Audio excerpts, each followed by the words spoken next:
सिख कोई ईसाई है, सबने इंसान बनने की ना कसम खाई है, सबने ना इंसान बनने की ना भारत की एकता हमेशा बना करके रहो। And international educational speaker mister Pankaj Kumar, change your self, be the game changer, be a milestone. वाले लोगों के लिए यह समस्त धर्म के परिवार है। आज युवा सम्मान एवं पर्यावरण संरक्षण पर हाई स्कूल और इंटरमीडिएट 10th और 12th पर CBSE में टॉप 10 छात्रों के सम्मान के लिए आर्यस ग्रीन मिशन और YM कॉन्वेंट स्कूल परिवार आप सभी अभिभावकों एवं प्यारे भाइयों और बहनों का हार्दिक स्वागत एवं अभिनंदन है। इस कार्यक्रम का मुख्य उद्देश्य आर्यस ग्रीन मिशन केवल युवाओं के लिए सम्मान समारोह और खास तौर से पर्यावरण संरक्षण के लिए यह कार्यक्रम आयोजित किया है। सबसे पहले मैं आर्यस ग्रीन मिशन और समस्त विद्यालय परिवार का जो आदरणीय मंचासीन रहे हैं उसमें देव कुमार जायसवाल प्रबंधक सर का अभिनंदन करेंगे।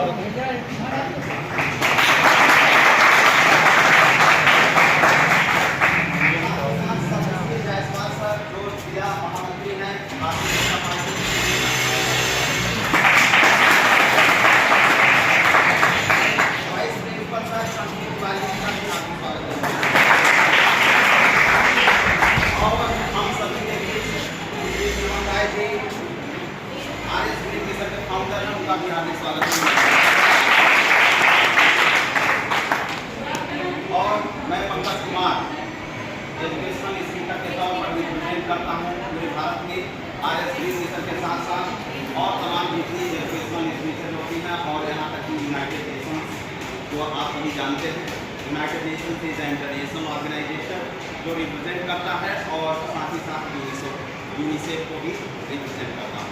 आज आर्यस ग्रीन मिशन के बारे में बताना चाहता हूँ मैं आप सभी को। इसका मुख्य उद्देश्य है पूरे भारत में 5 टॉपिक पर स्पेशली काम करना। सबसे पहला है शिक्षा, एजुकेशन आप सभी जानते हैं। लेकर के एक शिक्षा का कोर्स है मशहूर South African president and Nobel laureate Nelson Mandela. Education is the most powerful weapon which you can use to change the world.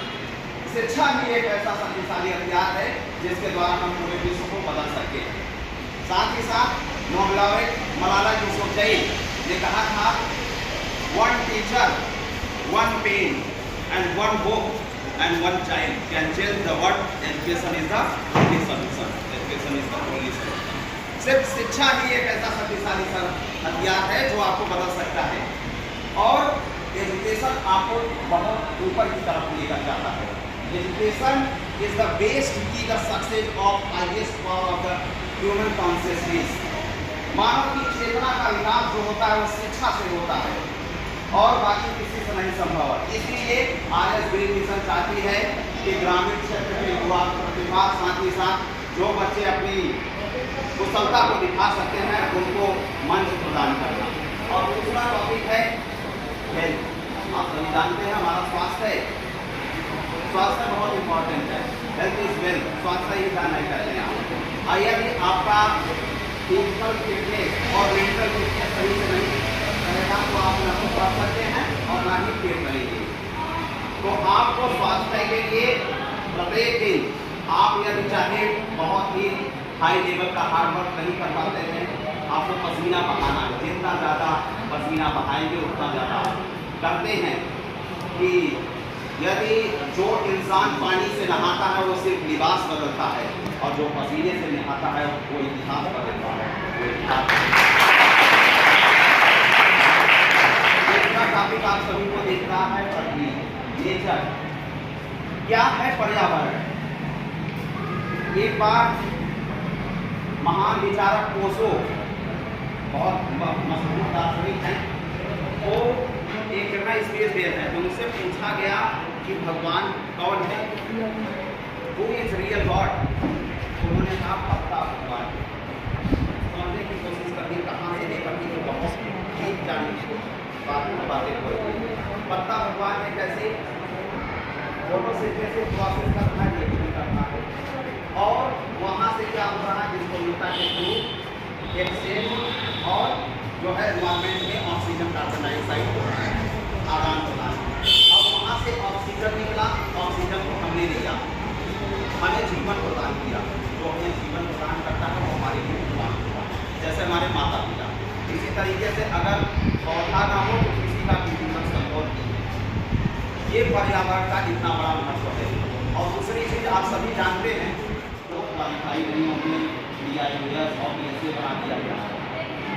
आप अब खेत के क्षेत्र में भी अगर जो बच्चा पढ़ने में कमजोर है वो किसी एक स्पेशली एरिया को स्पोर्ट को ज्वाइन कर ले और वहाँ से वह बहुत आगे बढ़ सकता है और बहुत ही ओलंपिक हो, राष्ट्रीय खेल मैदान हो, पैरालंपिक गेम हो, ठीक है, तो चाहे एशियन गेम्स हो, आप वहाँ जाकर के अपना प्रदर्शन कर सकते हैं। स्पोर्ट्स हमारे माइंड को फिट बनाता है और जब आपकी चेतना सही होती है आप वास्तविक तौर पर विकास करते हैं। स्वामी विवेकानंद जी ने कहा था कि व्यक्ति विचारों से महान बनता है और बाकी किसी चीज़ से। आपके विचार सही हो गए, अगर आप पॉजिटिव थॉट्स कर लिए तो आप सही रियल टारगेट की तरफ को करेंगे। उसके बाद लास्ट में है संस्कृति। क्यों कल्चर भूला गया?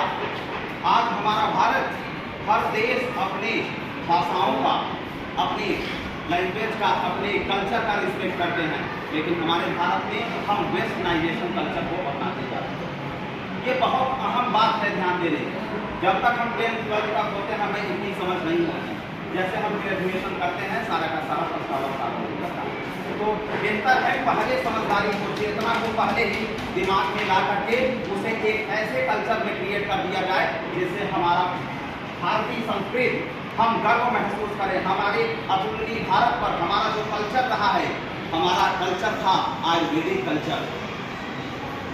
बख्तियार खिलजी द्वारा नष्ट कराया गया नालंदा विश्वविद्यालय एक ऐसा कि जो पूरे प्राचीन काल में हर क्षेत्र, भौतिकी, गणित, चाहे वह स्वास्थ्य का क्षेत्र हो, अकेला ऐसा विश्वविद्यालय था जो है सबको प्रतिनिधित्व करना था पूरे विश्व में। चाहे तथ्य से की बात करें, जब विभाजन नहीं हुआ था सीमाओं का, तब की बात कर रहा हूँ। तो एक पूरा ये ऐसा पूरा ब्रिटिश प्रोविंस प्रांत ही कहा जा सकता है। उससे पहले जब हमारा नालंदा विश्वविद्यालय था वो पूरा शिक्षा पूरे विश्व में बिखेर रहा था। उसी तरीके से हम सभी अपने प्राचीन, आज जो हम दूसरी चीज़ों पर जा रहे हैं, बल्कि अपने बचाव करें, अपने कल्चर पर गौर करें, बातचीत करें। और आप सभी का विशेष तौर पर हार्दिक आभार, आप सभी जो है अभिभावकों का और प्यारे भाइयों एवं बहनों का जो हम सभी को इतना सुनी। और आज अतिथियों की क्रम कड़ी में मैं चाहता हूँ कि आदरणीय प्रबंधक महोदय श्री जायसवाल जी बच्चों को मार्गदर्शन दें। जब तक न सफल हो नींद चैन को त्यागो तुम, जब तक न सफल हो नींद चैन को त्यागो तुम, संघर्ष का मैदान छोड़कर मत भागो तुम। कुछ चले बिना ही जय जयकार नहीं होती, कोशिश करने वालों की कभी हार नहीं होती।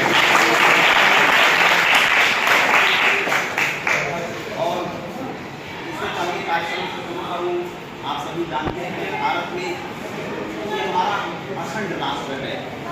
जब राष्ट्र के एकीकरण की बात हो रही थी, सरदार वल्लभ भाई पटेल ने इस अपनी मेहनत से इस देश को देख किया था। हम भारत के लोग हम कहते हैं कि the people of India have sovereignly resort. आप सोशलिस्ट डेमोक्रेटिक कहते हैं ना, हम भारत के लोग भारत को प्रभुत्व संपूर्ण समाजवादी लोकतंत्रात्मक गणराज्य बनाने के लिए तो preamble of constitution of India को लेकर के मैं एक कोर्स कहना चाहता हूँ। कोई हिंदू, कोई मुस्लिम, कोई ईसाई है, कोई हिंदू, कोई मुस्लिम, कोई सिख, कोई ईसाई है, सबने इंसान बनने की ना कसम खाई है, सबने ना इंसान बनने की ना। आप भारत की एकता हमेशा बना करके रखें। Powerful people make places.